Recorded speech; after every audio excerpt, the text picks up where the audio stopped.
Good afternoon, and thank you for joining us for the news at noon. I'm Mark Hall. Breaking now in Maryland, police have charged a mother with first-degree attempted murder after she reportedly shot her 13-year-old daughter. It happened in Sept Pleasant. DC News Now's Randy Bass joins us now with the latest. Randy, what do you know so far? Yes, police just confirmed to us moments ago that the mother allegedly involved in this situation gave police multiple stories about what actually happened here. Online court records show that 32-year-old Talika Brown lived in this home here along 69th Place in the city of Sept Pleasant. Police say she shot her 13-year-old daughter inside here just before 5 p.m. yesterday. Her daughter now at a hospital where police say her condition is improving. The details at this point are still slim.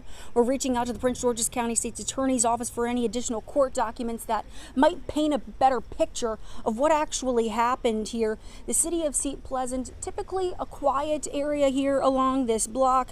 We heard from Acting Police Chief Hayward, who told the community in a statement saying, quote, "It is always tragic when we have acts of violence within our community, but it is heart-wrenching when the perpetrator is supposed to be your protector." He says he is glad to hear that the victim is recovering at a local hospital, but the emotional trauma will remain for some time. Again, the details here still very slim, still trying to work to figure out what exactly led up to that shooting here along 69th Place. Talika Brown is scheduled to appear for her first court hearing tomorrow in Upper Marlboro at 1:15. In Sept Pleasant, I'm Randy Bass, DC News Now. All right, Randy, thank you. Let's turn now to weather. Meteorologist Damon Matson joins us now with the latest check on the forecast. Damon, it just seems like a repeat of Monday. Exactly like Monday, Mark. The gray skies, the rain, it's all too familiar, and it's something we are going to continue to deal with as we go into the afternoon. Now, folks, we've had on and off light rain. It's been steadier at times in certain parts of the DMV as these pockets of scattered rain and lighter showers continue to work through. And the radar has been relatively quiet as we've gone at least over the back half of the morning, but now we're starting to notice some pockets of steadier rain showing back up down towards central Virginia. This is moving up into Orange, Spotsylvania, Culpeper counties. So we'll keep an eye on this steadier rain as it continues to move north and east. And really throughout the rest of your day, this is what we are contending with. More of those same scattered showers. There will be the chance for those pockets of steadier rainfall, but all in all, most of the rain that we do see should be light until tonight. That's when the bulk of some steadier precipitation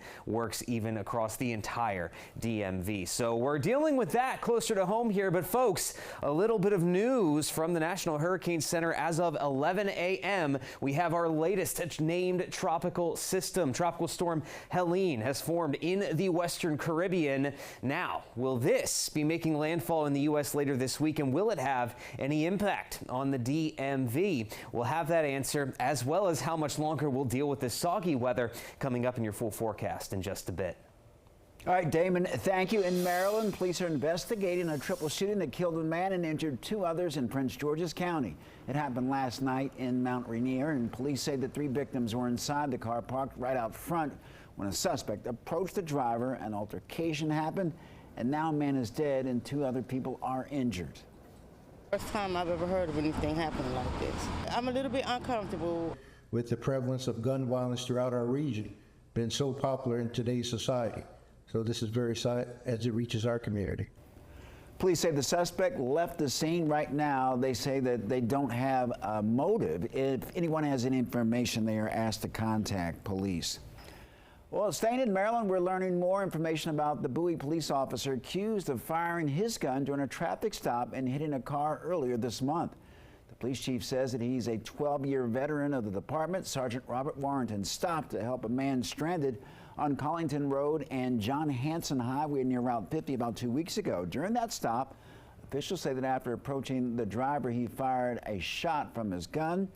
A police chief says that he hit a vehicle passing by the scene. No one was injured. We're told the investigation continues. Warrington is on paid administrative leave.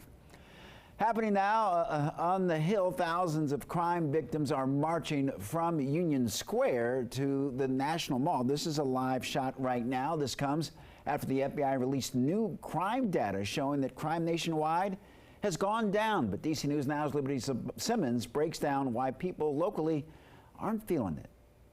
It's a powerful show of force with crime survivors and their supporters. Now, while the FBI data shows crime is decreasing across the country, that's not the same story for many people rallying here who are fed up with crime.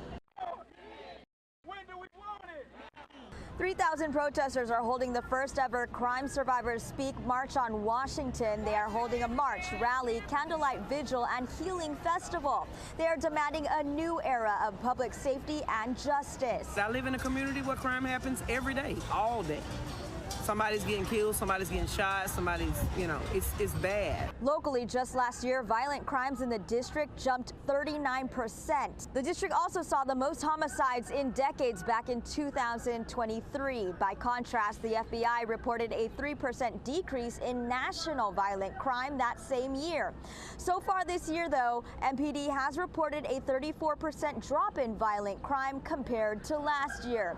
The drop after the district issued a curfew over the summer and passed a major crime bill in March. But protester Sabrina Smith says that's not enough.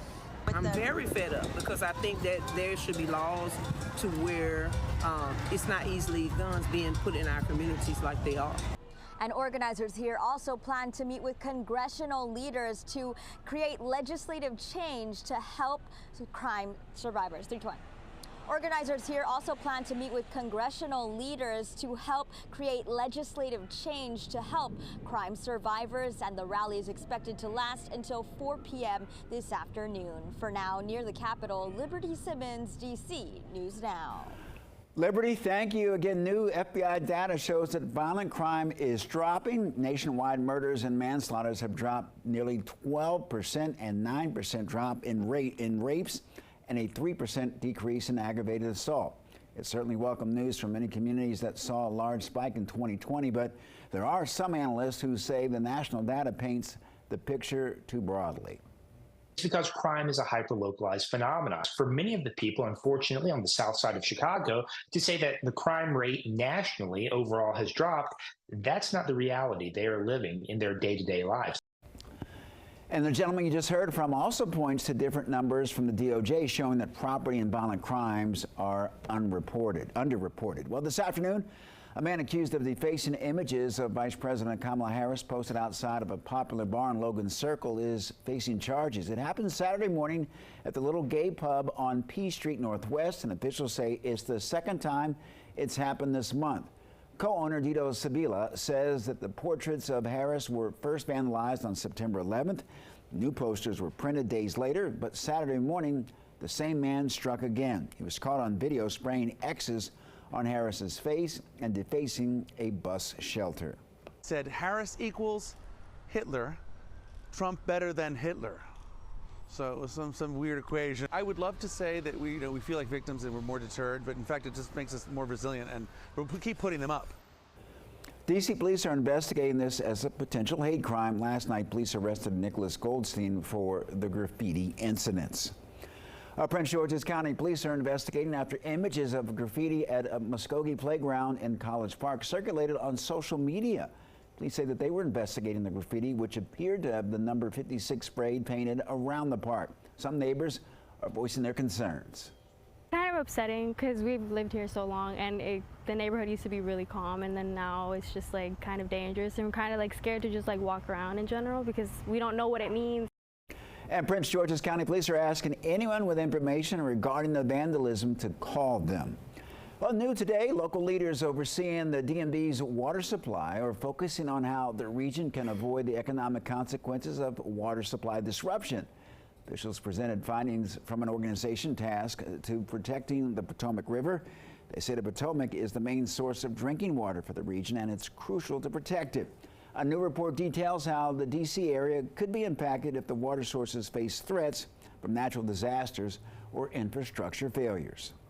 Had an issue where we could have had disruption to our water supply.